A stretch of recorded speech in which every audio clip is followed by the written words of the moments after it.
എല്ലാവർക്കും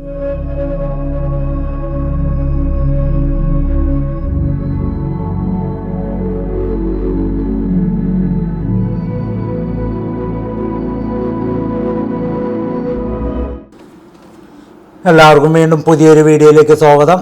കഴിഞ്ഞ വീഡിയോയുടെ അതായത് MPPT അസംബ്ലിങ്ങിൻ്റെ ഒരു തുടർഭാഗം തന്നെയാണ്. ഹയർ KV MPPT ആണ് നമ്മളിവിടെ ചെയ്യുന്നത്. അതായത് 84 വോൾട്ടിൽ 60 ആംപിയറിൽ 4000 വാട്ട് ലോഡ് ചെയ്യാവുന്ന ഒരു MPPT ആണ്, അല്ലെങ്കിൽ സോളാർ ചാർജ് കൺട്രോളർ അസംബിൾഡ് ബോർഡാണിത്. അപ്പോൾ ഈ ഒരു ബോർഡ് അസംബിൾ ചെയ്യുന്നത് എന്നതിനെ കുറിച്ചിട്ടുള്ള ഒരു വീഡിയോയാണ്. വീഡിയോയിലോട്ട് കിടക്കുന്നതിന് മുമ്പായിട്ട് നിങ്ങൾ ഈ ചാനൽ ആദ്യമായിട്ടാണ് കാണുന്നതെങ്കിൽ, അല്ലെങ്കിൽ നിങ്ങൾക്ക് ഈ വീഡിയോ ഇഷ്ടമാണെങ്കിലോ ഉപകാരപ്രദമാണെങ്കിലോ ലൈക്ക് ചെയ്യുകയും ഷെയർ ചെയ്യുകയും സബ്സ്ക്രൈബ് ചെയ്യുകയും കൂടാതെ ഞാനിടുന്ന വ്യത്യസ്തമായിട്ടുള്ള ടെക്നിക്കൽ വീഡിയോകൾ നിങ്ങൾക്ക് ഉടൻ തന്നെ ലഭിക്കുന്നതിനായി താഴെയുള്ള ബെല്ലൈക്കൻ എനേബിൾ ചെയ്യണമെന്നുകൂടി അഭ്യർത്ഥിക്കുന്നു. നമുക്ക് നേരെ വീഡിയോയിലേക്ക് പോകാം. അപ്പോൾ ഇതിനു മുമ്പ് കാണിച്ച സോളാർ ചാർജ് കൺട്രോൾ ബോർഡ് തന്നെയാണ് ഇത്. ഇതിനു മുമ്പ് നമ്മൾ ഹയർ KVയിൽ കാണിച്ചത് 60 വോൾട്ട് കാണിച്ചു, 72 വോൾട്ട് കാണിച്ചു. ഇതിപ്പോൾ 84 വോൾട്ടാണ്. നമ്മളിനി ഇതിൻ്റെ അടുത്ത വീഡിയോ വരുന്നത് 96 വോൾട്ടാണ്. അപ്പോൾ നമ്മൾ ഈ ഒരു ഒറ്റ PCBയിൽ, അതായത് ഈ ഒരു ഒറ്റ PCBയിലാണ് 12 മുതൽ 96 വോൾട്ട് വരെ ചെയ്യുന്നത്. അതുകൊണ്ട് ഈ ഒരു PCB അസംബിൾ ചെയ്യുന്നതിന് ഇലക്ട്രോണിക്സ് ബേസിക് പഠിച്ച ഒരാൾക്ക് സിമ്പിളായിട്ട് ചെയ്യാം. സിമ്പിൾ ആണെന്ന് പറഞ്ഞു കഴിഞ്ഞാൽ ഈ ഒരു ബോർഡിൽ ഇടേണ്ട കമ്പോണൻസുകളെല്ലാം മാർക്ക് ചെയ്തിട്ടുണ്ട്, അതായത് എല്ലാം മെൻഷൻ ചെയ്തിട്ടുണ്ട്. Resistor, capacitor, diode, transistor, MOSFET, ഇതെല്ലാം A to Z സാധനം എവിടെയാണ് ഇടേണ്ടതെന്നും പൊസിഷൻ വരെ ഇതിൽ മാർക്ക് ചെയ്തിട്ടുള്ളത് കൊണ്ട് വളരെ സിമ്പിൾ ആയിട്ട് തന്നെ അസംബിൾ ചെയ്യാവുന്ന ഒരു ഹെവി ഡ്യൂട്ടി ഹൈബ്രിഡ് MPPT ആണ്, അല്ലെങ്കിൽ സോളാർ ചാർജ് കൺട്രോൾ ബോർഡാണിത്. അപ്പോൾ കൂടുതലായിട്ടും നമുക്ക് ഇതിൽ വരുന്ന ഒരു വ്യത്യാസം എന്ന് പറഞ്ഞു കഴിഞ്ഞാൽ ബാറ്ററി സെൻസിങ്ങും അതേപോലെ സോളാർ സെൻസിങ്ങിനുള്ള ഒരു മാറ്റം മാത്രമാണ് ഓരോ വോൾട്ട് മാറുമ്പോൾ, അല്ലെങ്കിൽ ഓരോ ബാറ്ററി കൂടി വരുമ്പോൾ ചെയ്യാനുള്ളത്. അപ്പൊ അതുകൊണ്ട് നമ്മൾ ഇതിന്റെ ഓരോന്നിന്റെയും ചാർട്ടുകൾ കാണിക്കുന്നുണ്ട്. കാരണം ഈ ഒരു PCBയിൽ ബാറ്ററി സെൻസിങ്ങും സോളാർ സെൻസിങ്ങിന്റെ അവിടെ റെസിസ്റ്ററിന്റെ വാല്യൂ മാർക്ക് ചെയ്തിട്ടില്ല, പകരം അവിടെ നമ്പറാണ് ഇട്ടിരിക്കുന്നത്, റെസിസ്റ്റർ നമ്പർ.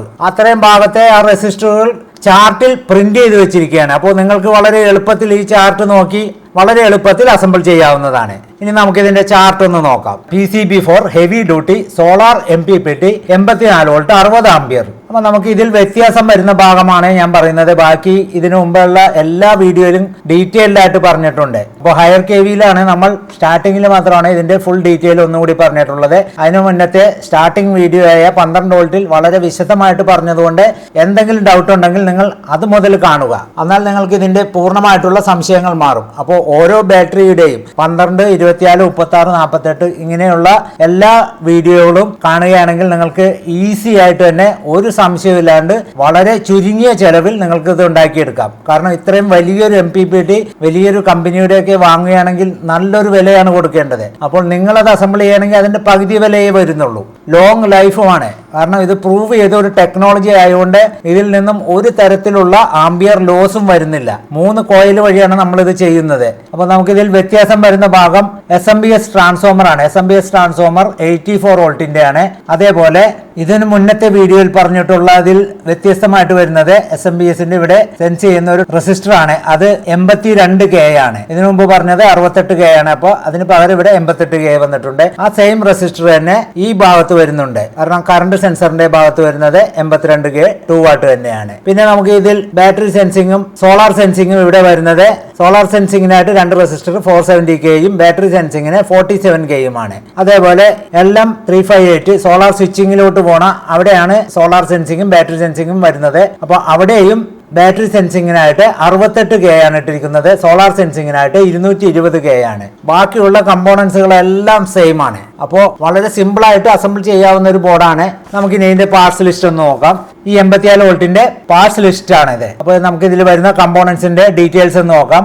MFR റെസിസ്റ്റർ നമ്മൾ ഇതിനു മുമ്പ് ഡീറ്റെയിൽ ആയിട്ട് വായിച്ചിട്ടുണ്ട്. അതുകൊണ്ട് ഓരോന്നേ ഇനി പറയേണ്ട കാര്യമില്ല. നിങ്ങൾക്ക് ഈ ചാർട്ടിൽ വ്യത്യാസം വരുന്നത് നമ്മൾ എടുത്തു പറഞ്ഞിട്ടുണ്ട്. ബാക്കി സെമി കണ്ടക്ടേഴ്സ്, അതേപോലെ IC ബേസ് ഇതെല്ലാം സെയിം തന്നെയാണ്. റെസിസ്റ്ററിൽ കുറച്ച് മാറ്റം, ഒരു 6 റെസിസ്റ്റർ ഇതിൽ മാറി വന്നിട്ടുണ്ട്. അതിന്റെ വാല്യൂ ഈ ബോർഡിന്റെ ചാർട്ടിൽ പ്രിന്റ് ചെയ്തിട്ടുണ്ട്. അപ്പോൾ വളരെ എളുപ്പത്തിൽ തന്നെ നമുക്കിത് വേണ്ട ഐറ്റം ഈ ഒരു ചാർട്ട് നോക്കി കോട്ട് ചെയ്തെടുക്കാവുന്നതാണ്. ഇനി നമുക്ക് ഈ ബോർഡ് ഒന്ന് ഓൺ ചെയ്ത് ടെസ്റ്റ് ചെയ്ത് നോക്കാം. അപ്പോൾ ഓൺ ചെയ്ത് ടെസ്റ്റ് ചെയ്യുന്നതിന് മുമ്പ് തന്നെ നമുക്ക് ഇതിലോട്ട് വരുന്ന ബാറ്ററി വോൾട്ട് മൾട്ടിമീറ്ററിൽ നോക്കാം. 89.6 വോൾട്ടാണ്. അതായത് 7 ബാറ്ററിയാണ് ഇതിൽ കണക്ട് ചെയ്തിട്ടിരിക്കുന്നത്. അപ്പോൾ നമുക്ക് ഈ സ്വിച്ച് ഒന്ന് നമുക്ക് ഇതിലെ പവർ സപ്ലൈ ഒന്ന് ഓൺ ചെയ്യാം. സ്റ്റാർട്ട് ചെയ്തിട്ടുണ്ട്. ബാറ്ററി കട്ട് ഓഫ് വോൾട്ട് ആണ്, solar volt, battery volt, charging current, total kilo watt, logo name, അതിങ്ങനെ സ്ക്രോൾ ചെയ്ത് വന്നുകൊണ്ടിരിക്കും. ഇനി നമുക്ക് കാലിബ്രേഷനിലൊന്ന് കയറി നോക്കാം. കാലിബ്രേഷനിൽ കയറുന്നതിന് എൻ്റർ സ്വിച്ച് പ്രസ് ചെയ്ത് പിടിക്കുക. അപ്പോൾ ഫാൻ വർക്ക് ചെയ്യുന്നതാണ്. ഇവിടെ സെറ്റപ്പ് ആക്ടിവേറ്റ് ആയിട്ടുണ്ട്. വീണ്ടും എൻ്റർ സ്വിച്ച് പ്രസ് ചെയ്യുമ്പോൾ അടുത്ത സെറ്റപ്പിലോട്ട് പോയിട്ടുണ്ട്. അതായത് ബാറ്ററി ബാങ്ക് ആണ്. എത്ര ബാറ്ററിയാണ് നമ്മൾ ഇതിൽ ഉപയോഗിക്കുന്നത്, അല്ലെങ്കിൽ എത്ര വോൾട്ടിനാണ് നമ്മൾ ഇത് സെറ്റ് ചെയ്യേണ്ടത്. നമ്മളിപ്പോ 7 ബാറ്ററി ആയതുകൊണ്ട് 84 വോൾട്ടിനാണ് ഇത് സെറ്റ് ചെയ്യേണ്ടത്. അത് നമുക്ക് താഴത്തോട്ടും മുകളിലോട്ടും ഒക്കെ മാറ്റാം. അടുത്തത് ബാറ്ററി വോൾട്ട് ആണ്. ബാറ്ററി വോൾട്ട് നമ്മളിപ്പോൾ നോക്കിയപ്പോൾ 89.5 വോൾട്ട് മൾട്ടിമീറ്ററിൽ കണ്ടത് ഇതിൽ സെറ്റ് ചെയ്തിട്ടുണ്ട്. നമ്മളിത് മുമ്പ് കാലിബ്രേറ്റ് ചെയ്തതുകൊണ്ടാണ് കറക്റ്റ് വോൾട്ട്, ഇല്ലെങ്കിൽ 1-2 വോൾട്ട് വ്യതിയാനം ഉണ്ടാവും. അതേപോലെ ഇത് സോളാർ വോൾട്ട് ആണ്. സോളാർ ഇപ്പോൾ കണക്ട് ചെയ്തിട്ടില്ല. സോളാർ കണക്ട് ചെയ്യുമ്പോൾ ഇതിന്റെ 1-2 വോൾട്ട് വ്യത്യാസം ഉണ്ടാകാൻ സാധ്യതയുണ്ട്. കാരണം പാനലിൽ നിന്ന് വരുന്ന വോൾട്ടിന്റെ കറക്ഷൻ ഇതിലാണ് നമ്മൾ പ്ലസ് മൈനസ് അടിച്ച് ചെയ്യേണ്ടത്. അടുത്തത് SMPSന്റെ വോൾട്ടാണ്. ഈ SMPSന്റെ വോൾട്ടാണ് ഈ കാണുന്നത്.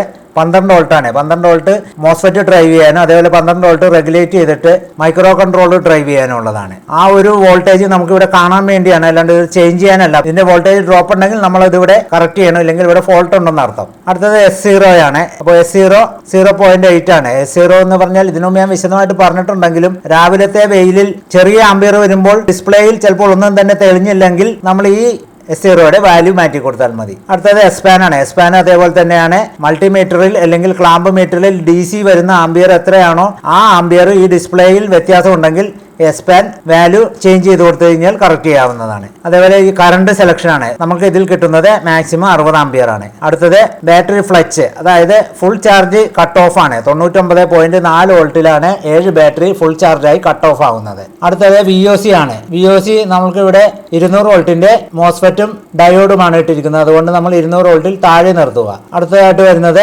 റിലേ മിനിമം ആണ്. റിലേ മിനിമം എന്ന് പറഞ്ഞു കഴിഞ്ഞാൽ റിസർവ് മോഡിലോട്ട് പോകാനുള്ളതാണ്. അതാണ് 81.9 വോൾട്ട്, ഏകദേശം 82 വോൾട്ടാണ്. അടുത്തത് റിലേ മാക്സ് ആണ്. നമുക്ക് എപ്പോഴാണ് ലൈവിലോട്ട് പോകേണ്ടത് 91 വോൾട്ടാണ് നമ്മളിവിടെ സെറ്റ് ചെയ്തിരിക്കുന്നത്. അപ്പോൾ 99 വോൾട്ടാണ് ഫുൾ ചാർജ് ആവുന്നത്. അത്രയും വെയിറ്റ് ചെയ്യേണ്ട, രാവിലെ തന്നെ നമുക്ക് നേരെ ലൈവ് കിട്ടിക്കൊണ്ടിരിക്കും. അടുത്തത് കിലോ വാട്ട് സെലക്ഷൻ ആണ്. അത് 1.0 ആണ്. ഇത് സേവ് ചെയ്ത് കഴിയുമ്പോൾ 0-ലായിരിക്കും സ്റ്റാർട്ട് ചെയ്യുന്നത്. അടുത്തത് ഓട്ടോ ഇൻ 1x. ഈ ഒരു സിസ്റ്റം പ്രവർത്തിക്കുന്ന 2 മോഡുണ്ട്. അതിൽ സിമ്പിൾ ആയിട്ട് പ്രവർത്തിക്കുന്ന ഒരു മോഡാണ് 1x. അടുത്ത പ്രസ്സിങ്ങോടുകൂടി നമ്മൾ ഈ ചെയ്ത് വെച്ചിരിക്കുന്ന സെറ്റപ്പ് എല്ലാം സേവ് ആവുന്നതാണ്. ഫാനും ഓഫ് ആവുന്നതാണ്. ബിഗിനിങ് ആണ്. ബാറ്ററി കട്ട് ഓഫ് വോൾട്ടാണ് 99.4. ഇനി നമ്മൾ മുമ്പ് കാണിച്ച എല്ലാ ഫംഗ്ഷനും റോൾ ചെയ്തുകൊണ്ടിരിക്കും. നമുക്ക് പ്രധാനപ്പെട്ട ഫംഗ്ഷൻ ആണ് റോൾ ചെയ്യുന്നത്. Battery volt, solar volt, charging ampere, total kilo watt, അങ്ങനെ വരുന്ന എല്ലാ കാര്യങ്ങളും ഇതിൽ റോൾ ചെയ്തുകൊണ്ടിരിക്കും. നമുക്കിനി സോളാർ ഒന്ന് ഓൺ ചെയ്ത് നോക്കാം. അപ്പോൾ ഇവിടെ സോളാറിന്റെ മോഡ് ലൈറ്റ് കത്തിയിട്ടുണ്ട്. അതേപോലെ ചാർജ് ചെയ്യുന്ന ഇൻഡിക്കേറ്റർ വർക്ക് ചെയ്തിട്ടുണ്ട്. അറ്റത്ത് കാണുന്നത് ലൈവിലോട്ട് പോകുമ്പോൾ തെളിയുന്ന ലൈറ്റ് ആണ്. നമുക്കിവിടെ ചാർജിങ് ആംപിയർ 6.7 വന്നിട്ടുണ്ട്. ടോട്ടൽ കിലോ വാട്ട് 0 ആണ്. ലോഗോ നെയിം ആണ്. സോളാർ വോൾട്ട് 125.3 ആണ്. Battery volt 95.9. ഇപ്പോൾ ചാർജിങ് ആംപിയർ 10.9 ആയിട്ടുണ്ട്. അപ്പോൾ ഇങ്ങനെയാണ് നമ്മളൊരു ഹൈബ്രിഡ് ഹെവി ഡ്യൂട്ടി അല്ലെങ്കിൽ extra heavy duty solar charge controller അല്ലെങ്കിൽ MPPT അസംബിൾ ചെയ്യുന്നത്. ഇത്രയും നേരം ഈ വീഡിയോ കണ്ടിരുന്ന നിങ്ങൾക്ക് എല്ലാവർക്കും വേണ്ടി നന്ദി. ഇതാണ് നമ്മളിപ്പോൾ അസംബിൾ ചെയ്ത, ഇല്ലെങ്കിൽ അസംബിൾ ചെയ്തത് ഇതിനു മുമ്പ് ഒത്തിരി പ്രാവശ്യം ഈ ഒരു പ്രക്രിയ കാണിച്ചതുകൊണ്ടാണ് ഈ സ്പെയർ പാർട്സ് അല്ലെങ്കിൽ കമ്പോണൻസുകളൊന്നും ഇടുന്നത് കാണിക്കാത്തത്. കാരണം ഇതൊക്കെ മെൻഷൻ ചെയ്തത് ഈസി ആയിട്ട് നിങ്ങൾക്ക് ഇടാവുന്നതേ ഉള്ളൂ. നമ്മൾ ഇതൊക്കെ ഇടാൻ നിന്ന് കഴിഞ്ഞാൽ ചിലപ്പോൾ 2-3 മണിക്കൂറൊക്കെ വേണ്ടി വരും. അപ്പോൾ ഇലക്ട്രോണിക് ബേസിക് പഠിച്ചവർക്ക് ഇത് വളരെ സിമ്പിൾ ആയിട്ട് ചെയ്യാം. അപ്പോൾ 84 volt 60 ampere 4000 what panel load ചെയ്യാവുന്ന ഒരു MPPT ആണ് നമ്മളിവിടെ കാണിച്ചിട്ടുള്ളത്. അപ്പോൾ വീണ്ടും മറ്റൊരു വ്യത്യസ്തമായിട്ടുള്ള ടെക്നിക്കൽ വീഡിയോയുമായി വരുന്നവരെ നിങ്ങൾക്ക് എല്ലാവർക്കും ഒരിക്കൽ കൂടി എൻ്റെ നന്ദി, നമസ്കാരം.